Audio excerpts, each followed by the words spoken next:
Welcome everyone. Thanks for joining us for today's webinar. My name is Dev Jyoti and I am the Associate Marketing Manager of Big Innovation Center India. Today we are presenting the role of AI in vaccine development to distribution. We just a little housekeeping before we get our session started. In case if anyone has any questions during the panel discussion, please type them in your control question box in your GoToWebinar control panel, and we will address it after the panel discussion. Without further ado, I would like to introduce our moderator and expert for today's session. We have our moderator, Mr. Jay, who is also popularly known as Subburao Jayanti. He's a mentor to Big Innovation Center India, and he is a strategic thought leader who has assisted companies in reaching new horizons at par with the rapidly evolving innovative technology sector. His innate brilliance has helped organizations see substantial value creation using his strategies and innovation. Mr. Jai is also the founder and CEO of Growth Grids Advisory and Consulting, which nurtures startups and supports established corporate organizations in the innovative technology sector in India and Australia and New Zealand region. We welcome you, Mr. Jai. Thank you. I would like to introduce our speaker for today's session, Dr. Vikram Venkateshwaran. Dr. Vikram is an award-winning healthcare and technology leader with over 2 decades of experience across business strategy, product development, customer acquisition, digital health, and healthcare public policy. He is also the founder and editor of Healthcare India, a think tank that is passionate about building futuristic models for healthcare in India with a view to increasing access, quality, and outcomes. He has recently launched his debut book, which is called Own Your Health. We welcome you, Dr. Vikram. Coming to our final speaker, expert speaker, Ms. Smriti. She is head of artificial intelligence in ArtBank.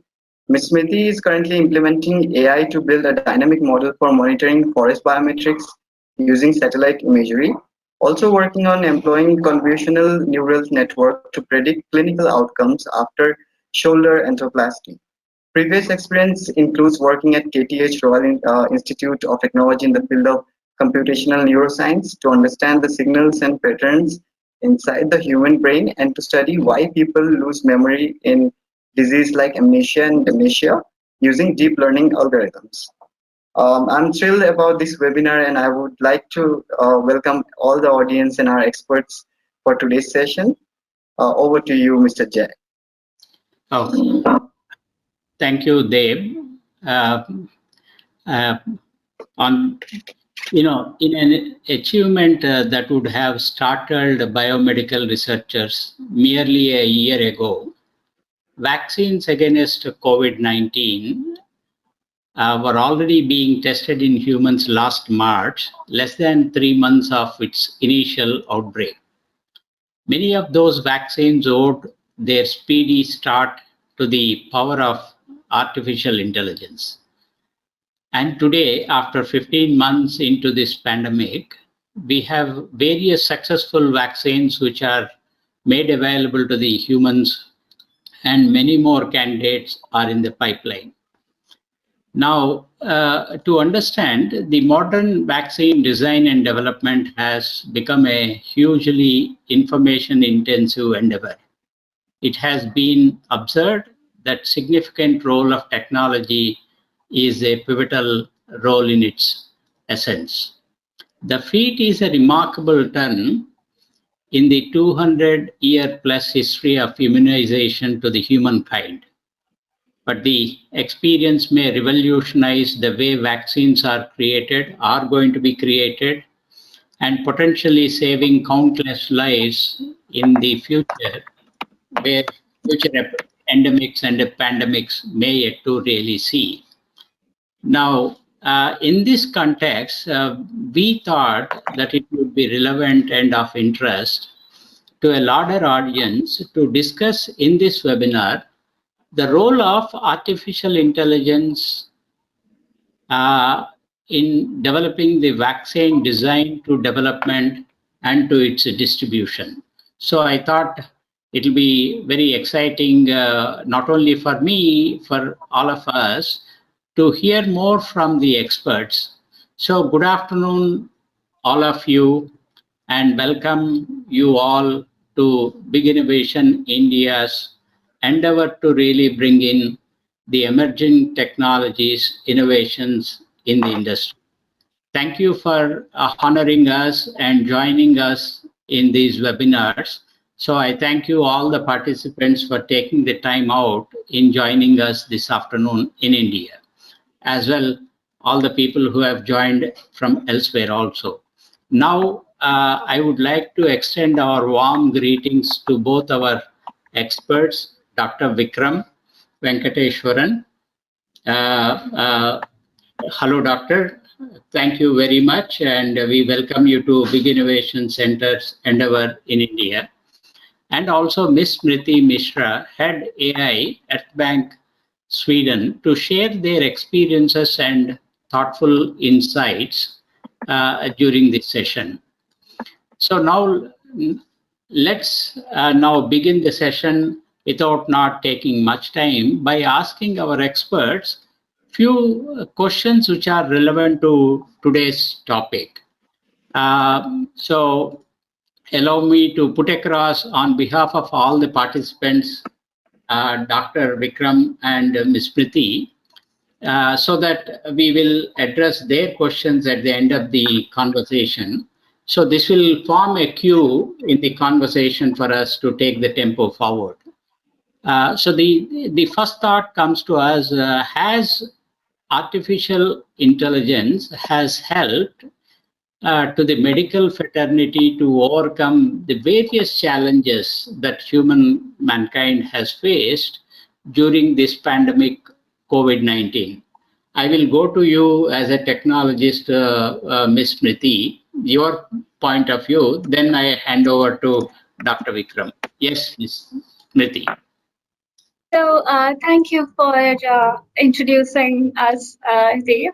And I'm very excited to have this discussion with Dr. Vikram. And thank you so much, Mr. Jay, for asking this important question.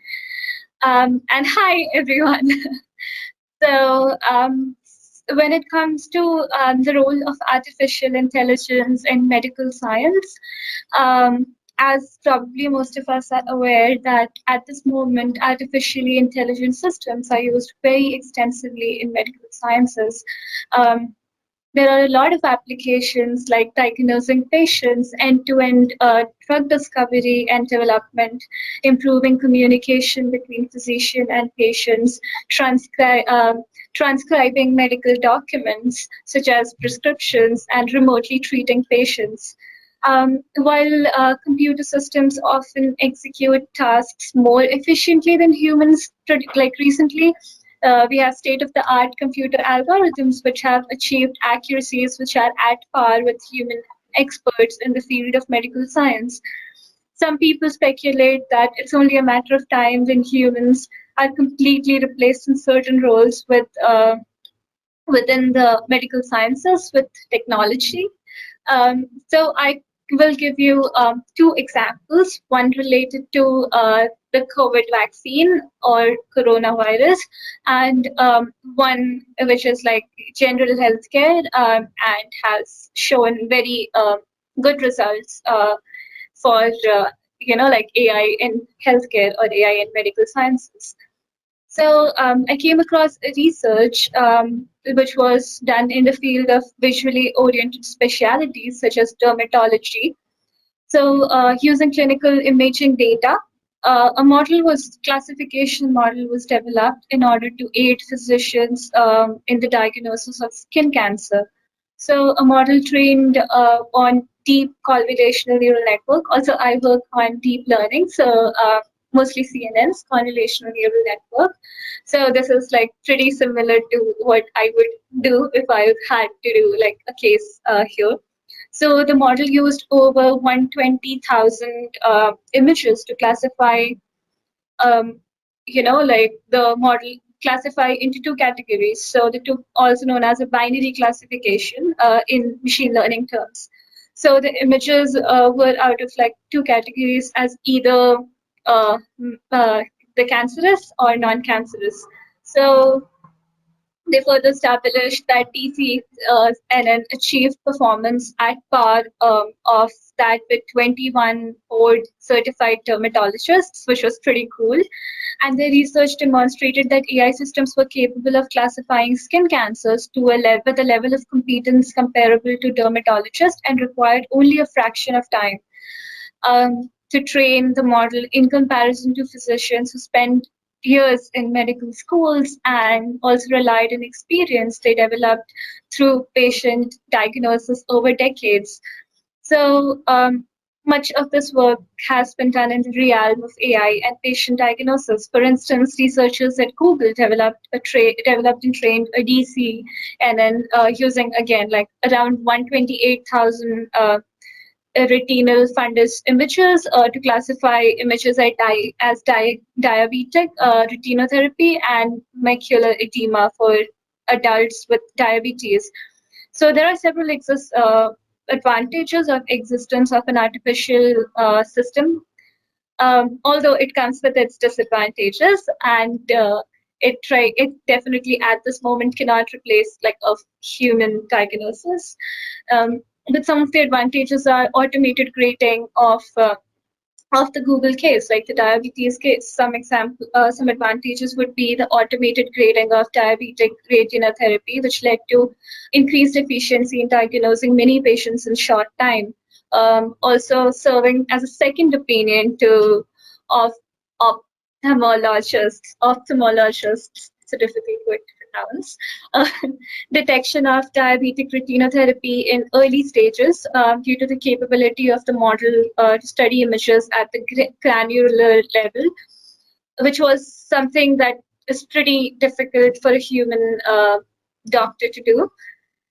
Also, vast coverage of screening programs, which reduced the barriers of accessibility. Also, when it comes to drug discovery, we have seen a lot of advancements in that case as well. So the most recent application of AI in global healthcare is the prediction of emerging hotspots using contact tracing and flight traveler data to fight off the novel coronavirus COVID-19 pandemic.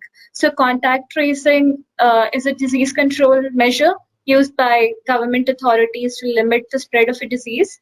Contact tracing works by contacting and informing individuals that have been exposed to a person who has contracted the disease and instructing them to quarantine to prevent further spread of the disease. So, as reported by Apple Newsroom, tech giants like Google, Apple, they have joined forces to create a contact tracing platform that uses AI through the use of application programming interfaces (APIs) on smartphones. The platforms will enable users to choose and enroll and report their lab results. Location services will then allow the platform to contact people who may have been in contact with the infected person. Also, a Canadian company called Blue Dot creates outbreak risk software which mitigates exposure to infectious diseases. Blue Dot published a scientific research paper, which was very interesting, on COVID-19 that accurately predicted the global spread of the virus. The company uses techniques like NLP, natural language processing, machine learning, along with automated infectious disease surveillance by analyzing approximately 100,000 articles for over 65 countries every single day. Travel itinerary information, flight paths, and areas climate, temperature, even livestock to help predict future outbreaks. So AI looks pretty well positioned to revolutionize the healthcare industry. AI systems can help free up time for busy doctors and a lot of things. And maybe Dr. Vikram could add to the points I made. Yeah, good, Smriti. You have enumerated the various kinds of possibilities of artificial intelligence that can be utilized or made use of in healthcare in specific. Definitely, I think we will come down to the topic of today's discussion also, how AI could even help in vaccine design and development as well as distribution. Now, in the perspective of a practicing physician, doctor, and Dr. Vikram, we would like to have your views on how technology could able to not substitute but reinforce the medical fraternity in this kind of pandemics. And as we go forward in this discussion, we will also understand the differentiation between understanding the virus and the human immunity system, and how a technology can participate in developing a vaccine development in the later part of the session. Yes, doctor. Your Sure, thoughts. Jay. Thank you for the question. And Smriti, thank you for the wonderful examples. And you almost got all the medical terms right, except ophthalmologist, which was a bit of a turn question. So good, very good attempt on that. And sometimes I feel we purposely keep those names so that others can't pronounce it. And that's how you go to a doctor. So Jay, the answer to your question, I'd like to take two parts to it. One is how is artificial intelligence overall helping us improve care, which is a very, very important question. It's a question that not only the world but even the government of India recognizes and is actively working on it in many ways. Right? If you look at the recent announcements of National Digital Health Policy, the National Digital Health Blueprint, all of them are catering towards working on AI. And also very soon, India is going to publish its own standards for AI.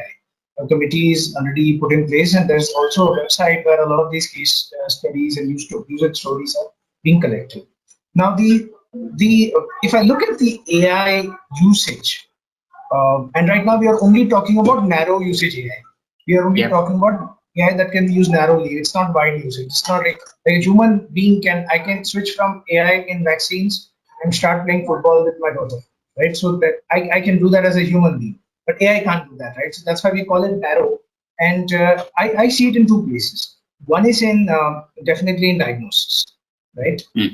And helping doctors with diagnosis, taking maybe lesser time, increasing accuracy, and in some cases also augmenting the doctor's own diagnosis. And I'll give you an example for that. And the second area where it's really helpful is in prevention. And Smriti talked about it very eloquently. Track and trace is a good example of how COVID and the government of India, as well as many other countries, are doing it, but also in diagnosing conditions in advance, giving advance alerts that this patient is going to have this condition or this community is going to have this problem.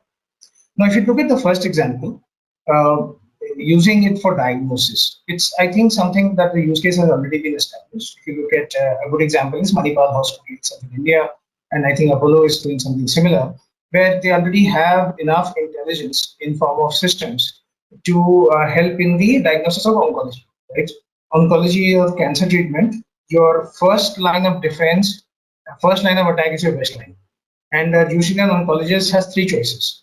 Either you can go for radiation, you can go for chemo, or you can go for surgery. And here, helping the oncologist with some artificial, with intelligence, looking through, say, 20,000, 30,000, 40,000 cases and their prognosis, to tell us, okay, in this case, this genotype, this kind of person, this body weight, this disease condition, if you do this, your chances of success are this way. That really helps the doctor. You know? I will take it a step further that in India, where doctors are not available, I dare say the future belongs to self-diagnosis AIs, where the AI will be able to give a preliminary diagnosis that does this patient from the rural area have to travel to a district hospital or to a larger hospital, right? This has really helped us in COVID. Because if you look at the treatment protocols, there were no treatment protocols for COVID.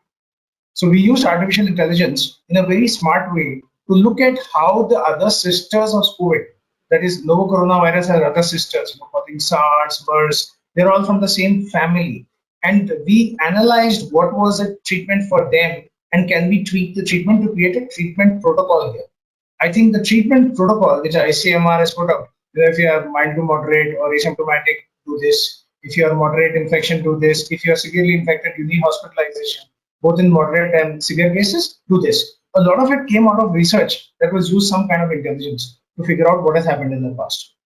Now, the second part of the story is, can it help in prevention? Absolutely. Absolutely can help in prevention. We've seen enough examples of that, whether it was, finding the vaccine for corona, where a lot of the R&D, preclinical studies, peer studies were analyzed very quickly to come up with what should be the line of attack for creating the right molecule.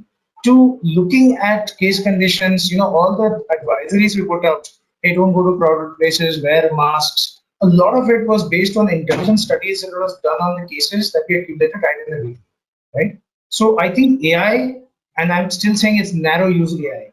This is not that there's one system that will help you solve everything, but this for specific use cases, we've had mild to moderate success, and I dare say that we should be encouraged by that and go ahead. One last word for my fellow doctors. If any doctor is listening to this, his question is, will you be replaced? Let me answer that question in a very straightforward way and address the elephant in the room. A doctor can never be replaced, right? Of all the disease conditions known to man, we have understood about 5 to 6%. That is at best case. There are about out of 15,000 molecules that are yet to be discovered, and this is according to a very good friend of mine from pharma. We have hardly discovered some 2,000 molecules. The human body has not been understood. There are enough and more problems to solve. Doctors cannot be replaced because they don't come with narrow AI. They come with very, very, very wide AI. They come with tons of experience and protocols and training. And you pick up a very smart guy through our entrance test to make him a doctor in the first place. So I think it's very difficult to replace doctors, but doctors should embrace AI because it'll make you more effective. It'll help you really solve a problem. Back to you. No, definitely, doctor. We recognize, the importance of a human brain and the capabilities beyond the invention of technology. And AI is always played a supportive role in exceptional computational, analysis rather than cognitive decision making as of yet. As you rightly said, it's a very narrow based application oriented thing. But what we have seen during this pandemic, most of the pharmaceutical giants and researchers and scientists all over the world have already disposed of, if I'm understood rightly, around 200 odd viruses which are prevalent in this world, which are attacking the human race off and on. So there is a huge trace of possible virus pattern which are being studied and deciphered earlier and created data banks like IBM's deep learning has already been doing such a marvelous exercise on churning out the data. Because now what I see, the modern vaccine design and development is going to be more heavily loaded with information intensive driven model than the earlier models. Probably that could have brought a solution to this kind of a pandemic. Okay, now before we move on to this discussion today, I think a small poll question we would like to put across to all our audience. Please kindly put across your thoughts so that we will modulate the session accordingly. Can we have the poll question, first poll question there? Yes. We will broadcast the result. So majority of our informed participants today do agree. 74% of the participants do say that AI has helped the medical fraternity and the human race in developing the vaccine. And 15% of the people say, we cannot say on affirmatively, and 11 people say, it is not so.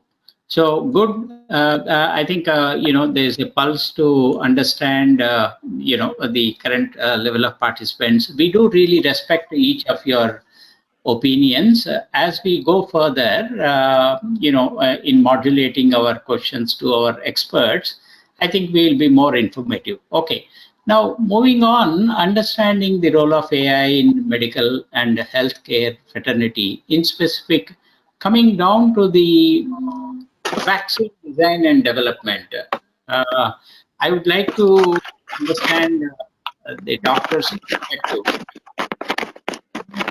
Uh, uh, how you think AI could have helped and supported in the vaccine design and development for this COVID-19 pandemic, doctor? Sure, absolutely. Obviously, a lot of what was actually done is very closely guarded by all those involved, and for the right reasons. Yeah. But having gone through clinical trials many times myself, let me tell you where all I believe that AI has really helped us this time.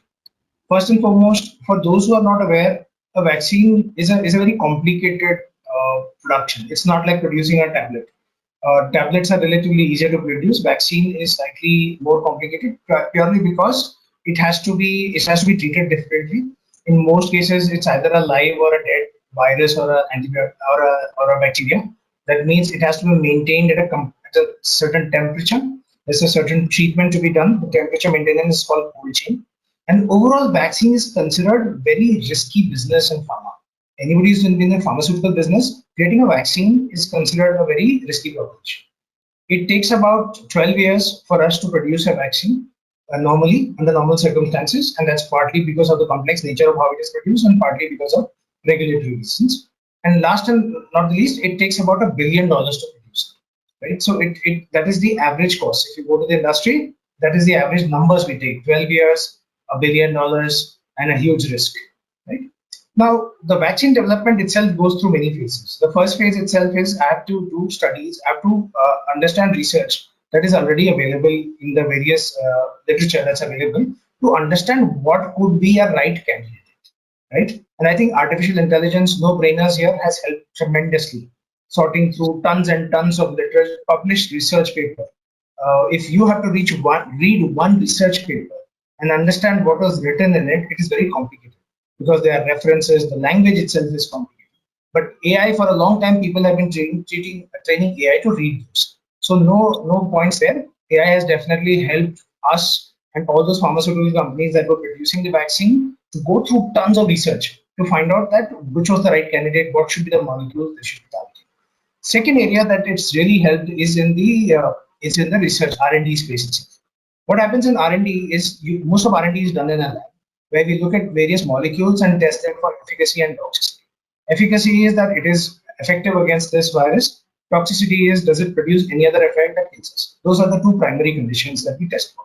And these tests continue throughout the life of the clinical trial, throughout the life of the vaccine.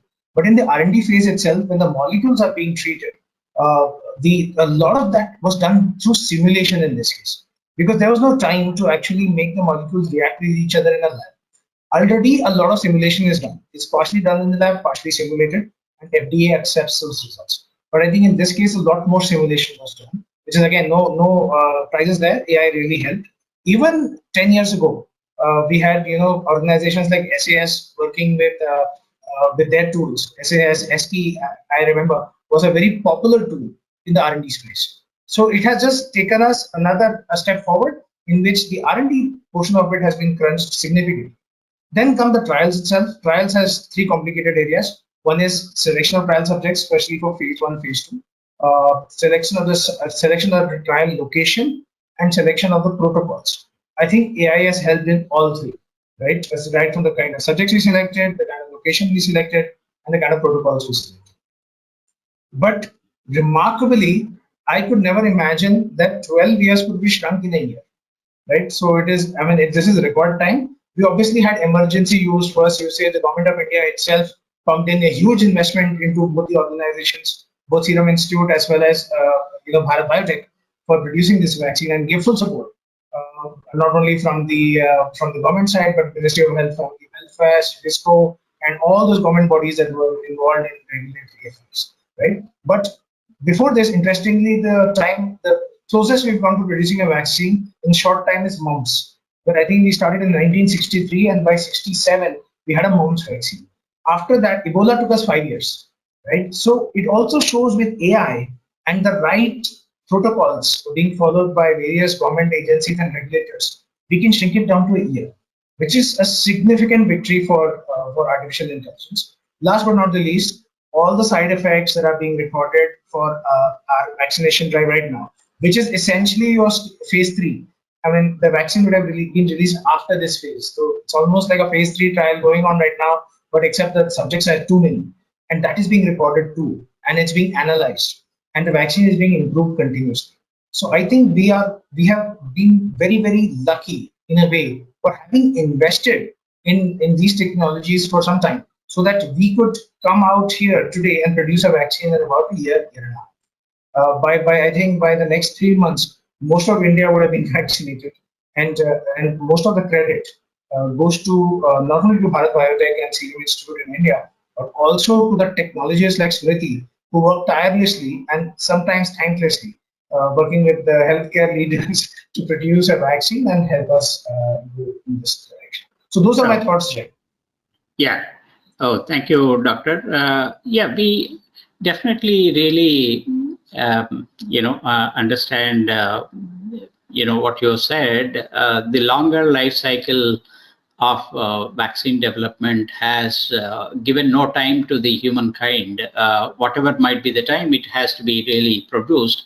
Probably, I think humans are also being now more prepared prior to this pandemic itself for the existing prevalent 200 odd viruses, which they would like to really, decipher. Like probably it could be HIV, or it could be cancer, or it could be other things. So that might have helped the medical fraternity to embrace the technology in a very shortest time of span. So it altogether, as you rightly said, thankfully millions of people all over the world has come together as a common team to share the knowledge without any boundaries, has helped this cause to really come with a possible solution. Now that we are facing this vaccine is regionally getting mutated. So that is another extension to this current pandemic. But nevertheless, we are all resilient now worldwide and very confident prior as compared to the 15 months earlier to handle the situation in a cohesive manner. Thank you, Doctor, for your thoughtful experiences and understanding. Smriti, how do you think in your work of knowledge, especially AI is being deployed in drug discovery and vaccine design and development? I think you've been talking to AstraZeneca or such organizations in Europe. Is there any specific case study that you would like to share with our participants and all of us? So first of all, as Dr. Vikram mentioned very rightly, right now most of the AI we work with is narrow and weak AI, so it cannot imitate human brain, and we are like very far away from it right now, like from strong AI which can imitate human brain. So right now, if I ask AI to lift a pencil, it can just lift the pencil, but it can't write with it. So we can't replace humans in like at this point. Yeah. And I think at this point, the more AI, like advances, the more jobs it will create because there's more to discover with everything we discover. And I would absolutely like to thank all the healthcare workers who have been, I don't know how many hours they have been putting in, but it's extremely, like really grateful for that. So when it comes to like the overall, situation of the pandemic, and there are a lot of things that AI could do, including prediction and tracking, contact tracing, monitoring of cases, early diagnosis, reducing the burden of healthcare practitioners. And those are some things that I wouldn't want to stress on because it's pretty self-explanatory.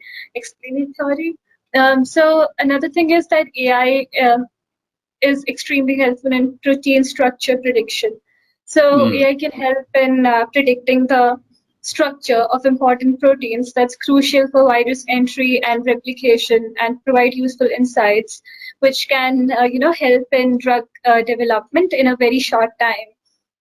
So, AlphaFold algorithm of Google DeepMind, it employed deep residual networks, which are DRN, called ResNets, for predicting protein structures of membrane protein, protein 3A, NSP2, NSP4, and yeah, so these are some, like terminal C domain of SARS-CoV-2. So, which will give like huge push or help towards drug discovery programs. Deep Tracer, which is a program based on customized deep convolutional neural network, was used to derive protein complex structure of SARS-CoV-2 from high resolution cycloelectron microscopy density maps from amino acid sequence. Another thing is AI in the development of therapeutics. So AI techniques can boost and complement traditional technologies by reducing the time, as Dr. Vikram mentioned, which is pretty cool, right? Like reducing it from 12 years to like 15 months. That's amazing. Otherwise, we would have, I don't know what would have happened to the world. So this can reduce the time required in bringing the drug from bench to bed by speeding up lead discovery, virtual screening, validation process by huge margin.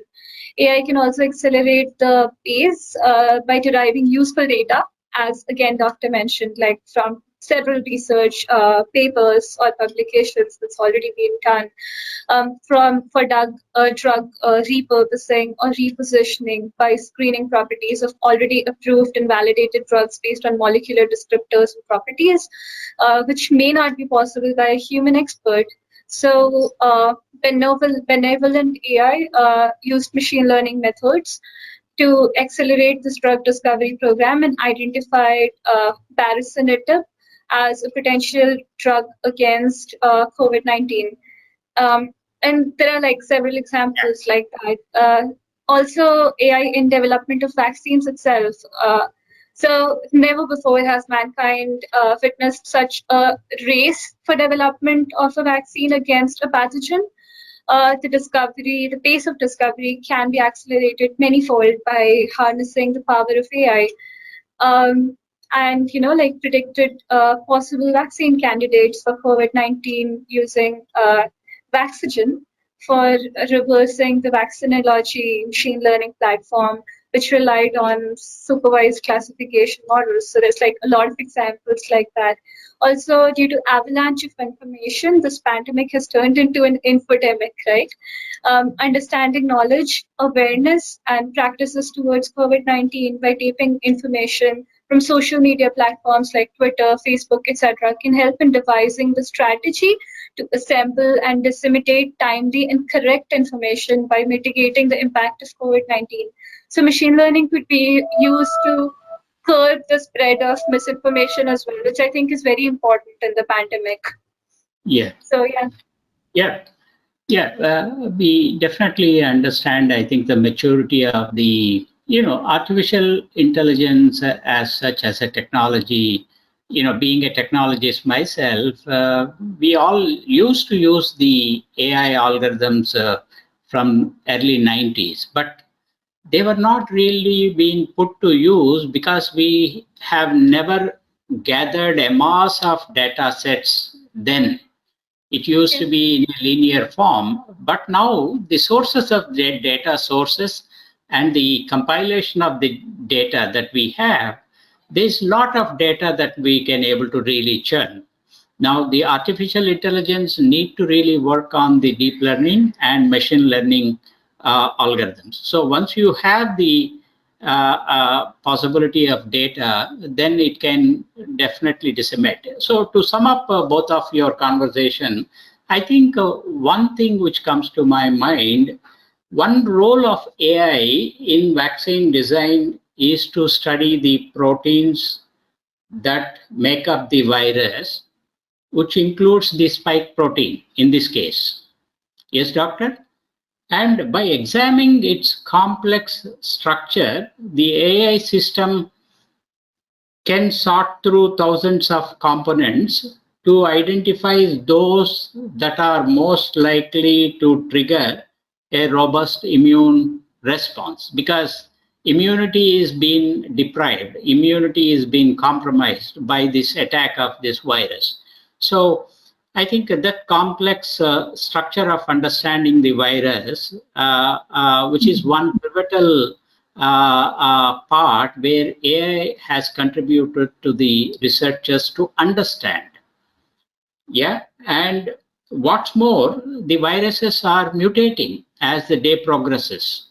Henceforth, going back to the bench again and re-looking at the structure of the current mutated virus structure may able to really lead the AI systems to understand the entirety of the components of the mutation and come with a kind of vaccine which could able to ensure remain effective over a time.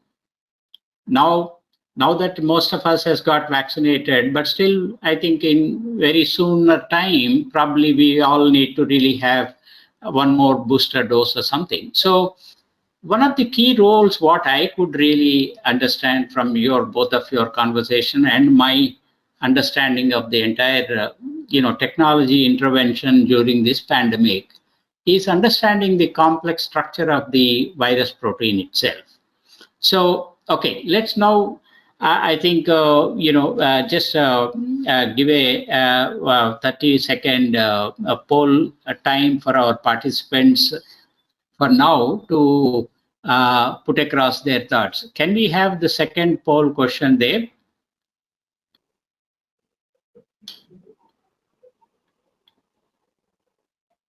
Thank you. Hope the audience could. Pretty interesting results. Yeah, I think the importance for AI for vaccine development is, I think, not understood very clearly, but I think it was significant. Yes, I think 59% of the audience believe it is involved in all the steps, starting from vaccine development to disease diagnosis and delivery and distribution. Okay, so yeah, can you hear me? Yes. I can.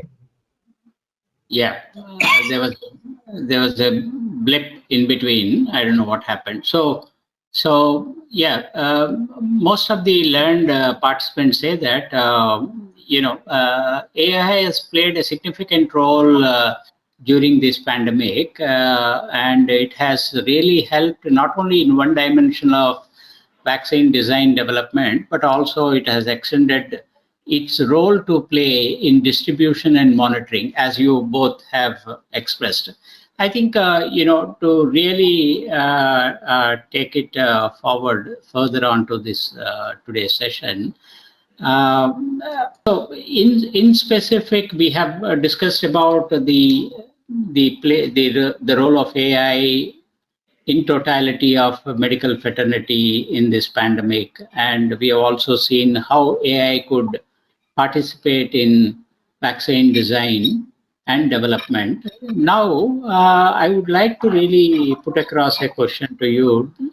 Is AI is an enabler of vaccine distribution? If so, how it could have been contributed to the entire process of vaccine distribution, which has been, happening and is going to happen in the next couple of more years to the entire world. So to look at it, Doctor, your first thoughts, then I will go to Smriti. So how do you think AI will help? Okay, we understand, we do also have conducted, blockchain is one of the underlying technologies that is being implemented in a kind of controlled distribution of the vaccines. But how AI, because as you rightly said, it will go to the data sets of priority populations. So population health data, how to enumerate it and how to really reach out. Like as in India, we have said, more than 60 first lot, and then more than 45 plus second lot, and then now 18 plus is the third phase. So what are your thoughts, doctor? Yeah, I think as far as the distribution is concerned, not only for overall, not only for COVID, but overall as well, a lot of artificial intelligence was already at play. If you talk to any major freight provider like DHL, FedEx, to an extent even India Post, there is a wide degree of analytics already being used.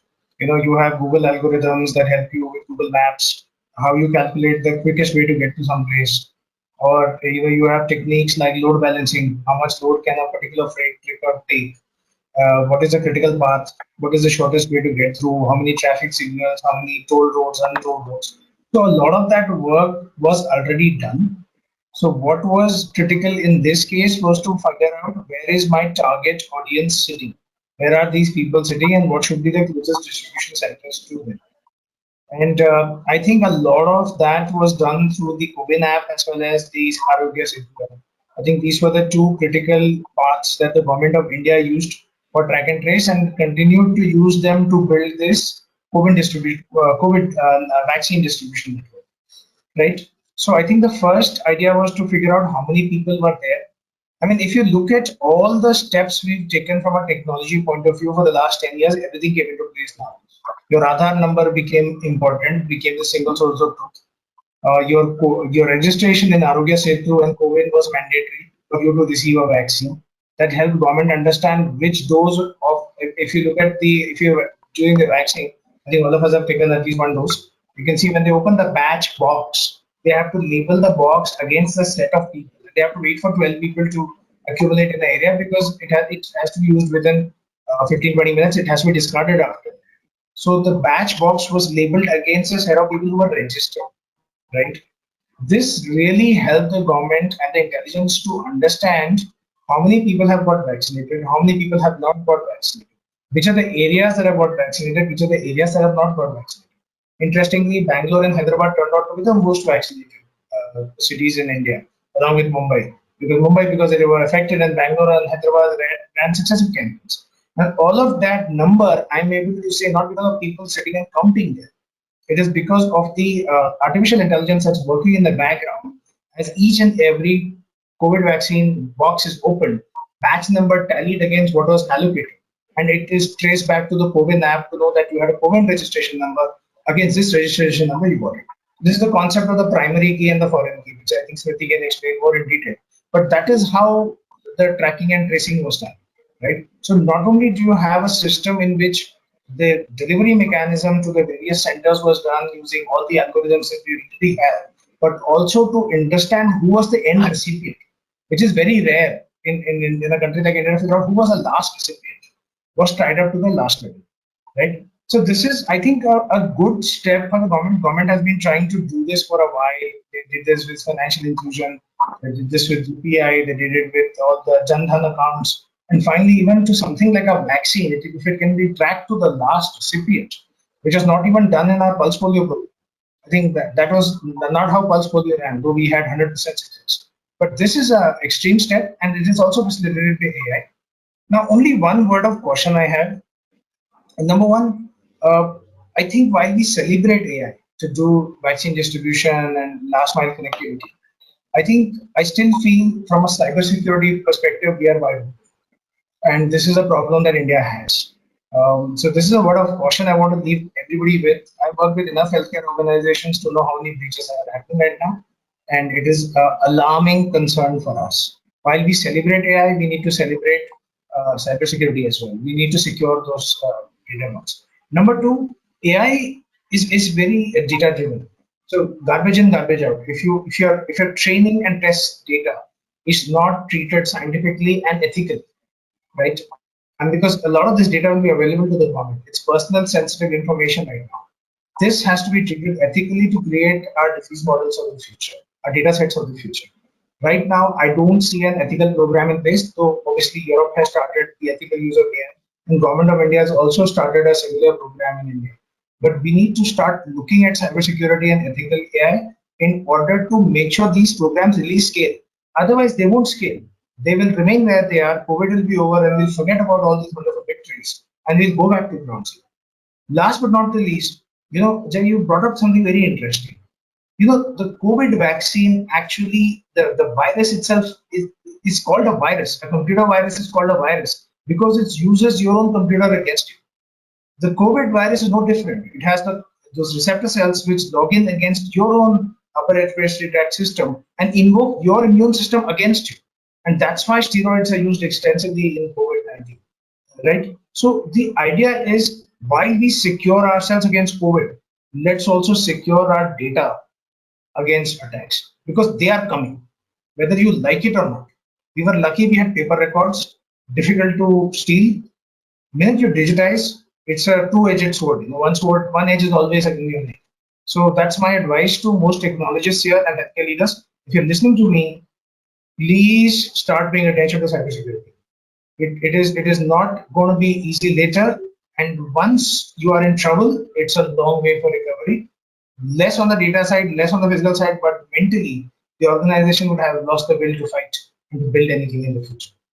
Back to you. Definitely, Doctor. I think the caution of awareness. We all understand personal data protection is very pivotal importance, not only for Europeans, for Americans, for as well as in Indians. So it's a medical health record. A personal health record is as important as anything else. So I think a word of caution, as you mentioned, need to be looked upon in deploying the adaptation of emerging technologies, because the emerging technologies need to have a framework to work under ethical guidance of the government. So sure, BIC in fact advocates ethical policies in adaptation of AI and blockchain at the larger societal needs.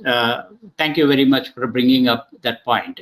Okay, last remarks from you, Smriti. How do you have seen the technology, in specifically, artificial intelligence has paved the way to control and effectively distribute the vaccines in the current situation, not only in the urban populations, such as some of the countries like in the African continent or Latin American countries, where the availability of resources are very minuscule. So is the technology also has enabled any significant inroads in there?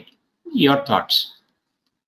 Yeah, so I'll start with a more general overview.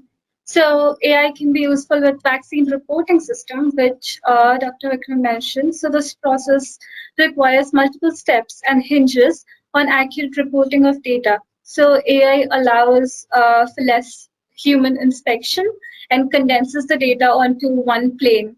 So healthcare organizations do not have to build reports for multiple electronic health records or pharmacy systems. So that's one point.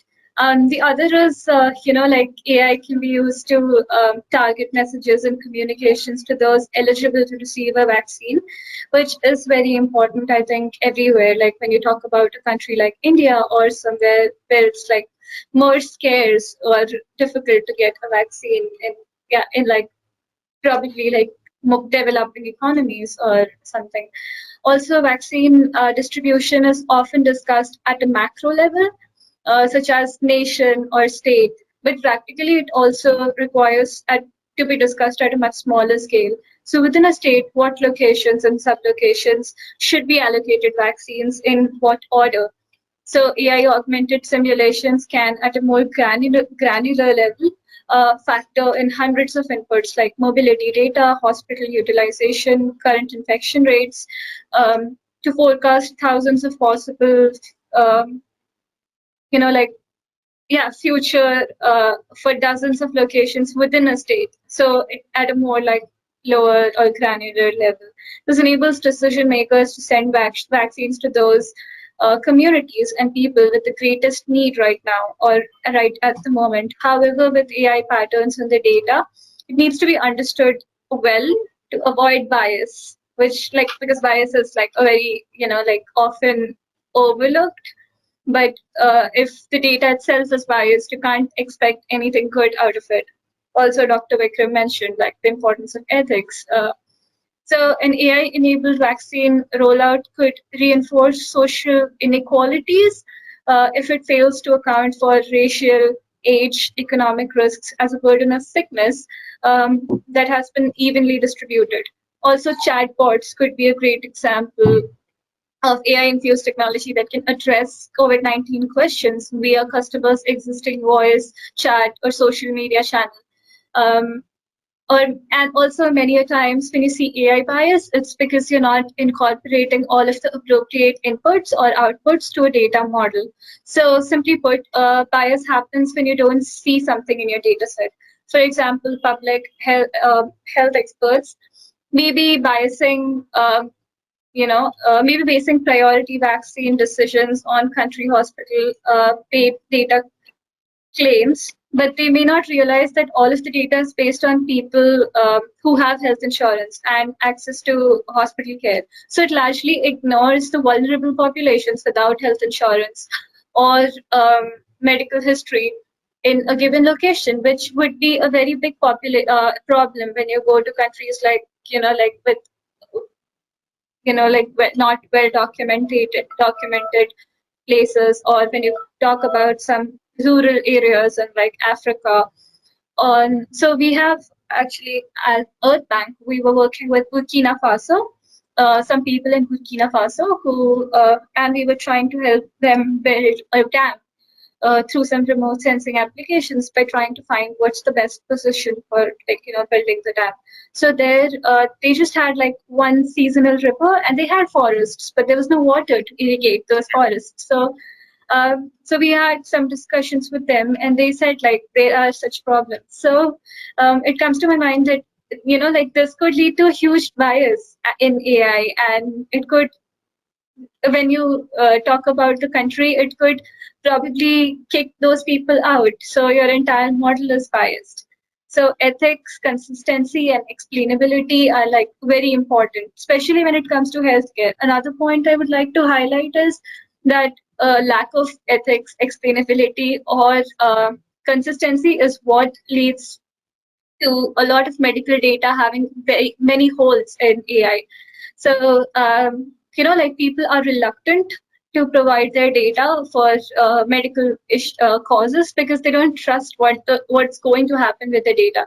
So it's very important to be transparent when it comes to healthcare, especially, and which will ensure trust in. There are many people who are using data for good and AI for good, technology for good, and this will help if everyone maintains like ethical and transparent system. It will help contribute towards those causes as well. Like as Dr. Vikram very rightly mentioned, after COVID also, right now it's on the boom, everyone's talking about it, but we don't want this to like go down after everything's fixed, right? Yeah. Another thing is like public health populations must recognize social determinants of health, education, job status, and where people live in bringing government databases and private databases alike. When you bring in all of the data from and you get a completely different look at the population that drives insights about the prioritized distribution. Yeah. Yeah. Yeah, good. Thank you, Smriti, for your thoughts and your experience in handling with the technology in the healthcare. I think we have covered pretty much most of the subtopics on the theme of the role of AI in vaccine development to distribution. Now, we would like to really open to the public any specific questions to the experts before we round up today's webinar. Dave? Yes, we do have question, and I think I've shared the question to you. Let's read it out. Mr. Vidur Yesh asking, how can AI be efficiently applied to something with no proper data presence? Yeah, I think, see, Doctor, this is as we all have, both of you have narrated, ethics plays a very crucial role in handling the individual's health record. So, how can AI be efficiently applied to something with no proper data precedence? This precedence is what Vidur's point of view, because you require to really validate what is the reference point, and then only you can able to say whether it is measurable or not measurable. Yes, doctor. So Vidur, good question. And knowing you, I think it's a good question you asked, Vidur. So, okay, let me put it in two ways, right? One is Smriti did talk about presence of skin cancer or absence of skin cancer. That was one study that she was talking about. We talked about, if you go to the Middle East, there is a lot of focus on tuberculosis, whether tuberculosis is present or absent. We call it binary studies, yes or no, right? I think artificial intelligence has a big role to play there because the data that we have, the data structure, data models that we have today, they are sufficient to train the system to give us an idea whether there's presence of cancer or absence of cancer, presence of tuberculosis, absence of tuberculosis. Now that is fine. But your question is a very pertinent one. You say there is no data precedence because our entire data model, data strategy, so far has been around storage. How to reduce storage? If you look at healthcare, we have picture archival systems, PACS, which are, they're built on storage, compressed store. So I have compressed a CT scan which runs into GBs, into a few KBs, and I store it. Can it be used to train artificial intelligence? The answer is no, it can't be because your scale is missing. It's like a map of a country. If I really scale down your CT scan of your say liver, I really compress it and store it, and even if I expand it later to train the system, it will not work out well. Your markers will not be complete. I think they are a good 10 to 15 years away from using AI to such an extent that we can start reading CT scans automatically. Right? If you watch Star Trek or any of the science fiction movies, they'll just the system you just scan and you know what's wrong. That's at least 10 years away, right? But the start has to be made now. I think a lot of discussion is going on data governance and how the data structures should follow and what kind of store, how do we need to keep this data? Because in the end, AI will depend on the test data set and the training data set. How will you create those? You can't have, you have to have a separate strategy for the test data set, separate one for the training data set. And all of this has to be kept in mind that this is used to train a system. So there is no precedence. You are correct. I think a lot of organizations have struggled with it. That's why the inaccuracies in AI predictions the variation is pretty huge, and that's probably because we are training them the wrong way. But we have understood all that, right? We may see anything you bring, you will make mistakes. Even in modern pharmacology, we made so many mistakes giving medicines to expecting mothers, and then the children come out with certain birth defects. And we've learned from those. So we've learned our mistakes in AI as well. I think a scientific review board and ethics committee is also required, but the data structure, I think, is key, and we are just setting that precedence. I hope that helps you.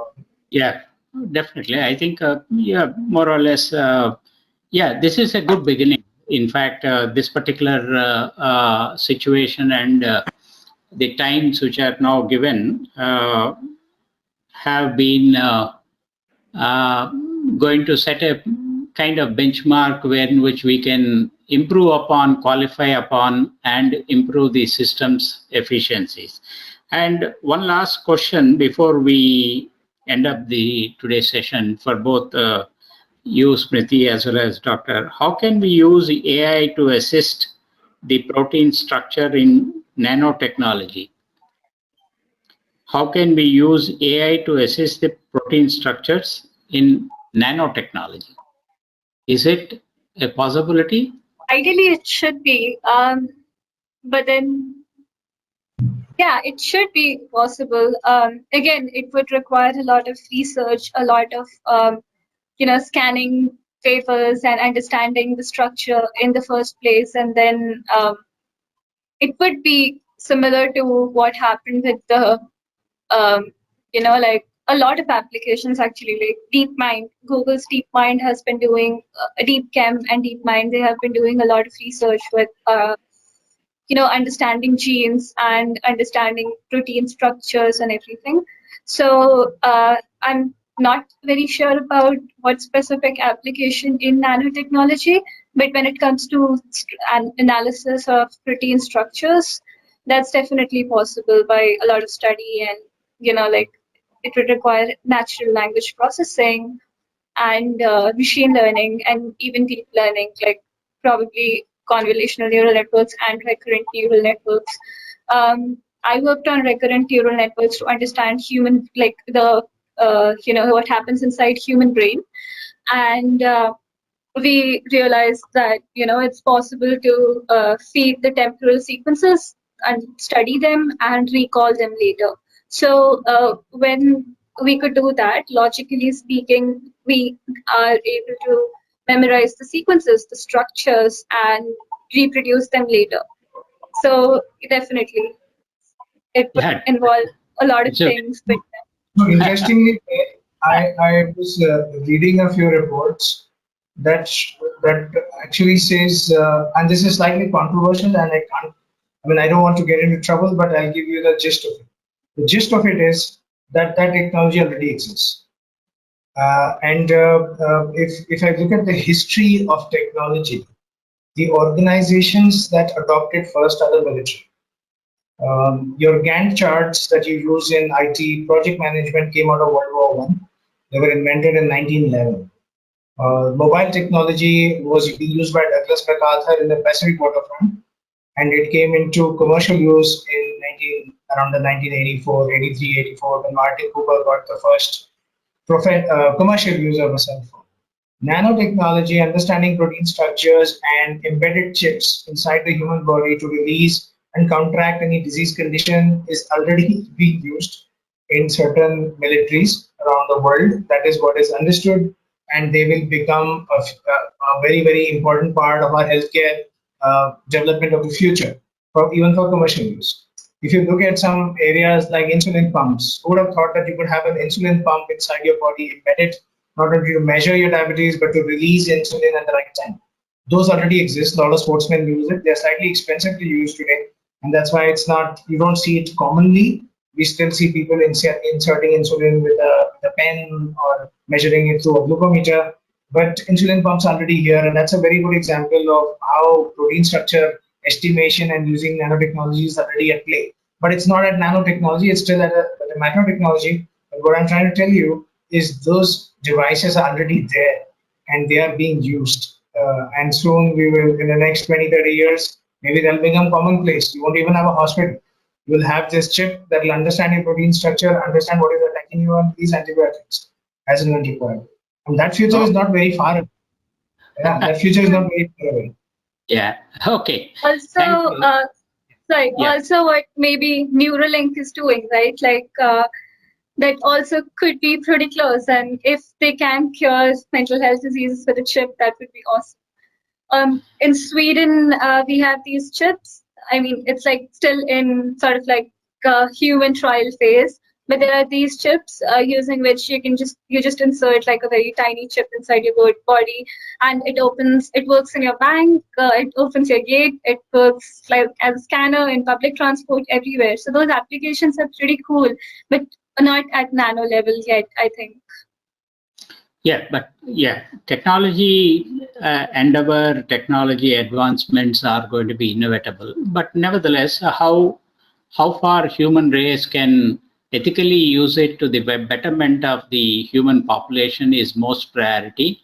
It is not the exuberance of the technology which need to be adopted, but the application and significance of using a technology on the humans is utmost priority.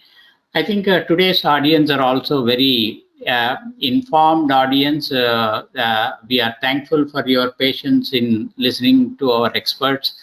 I thank both our experts, Dr. Vikram Venkateswaran and Ms. Smriti for elucidly, patiently and informatively answering our questions. We are very thankful for your presence today. And before we end up the session, we would like to mention all the participants that your participation digital certificate will be available on our knowledge platform, Pavilion, where the link is provided. So you may able to really seek your digital certification and also sign into our Knowledge Exchange Pavilion platform to hear more such panel discussions, tech talks, and complex use cases that we have enumerated over the years. So it will be very useful to all of you. Now, once again, I thank all of the participants and both our experts, Ms. Smriti and Dr. Vikram, for consenting to be the experts today. Thank you very much. I also thank Deb and my entire team at BIC India for conducting this seminar. Thank you one and all, and hopefully stay safe and stay healthy. Thank you very much. Thank you. Thank you.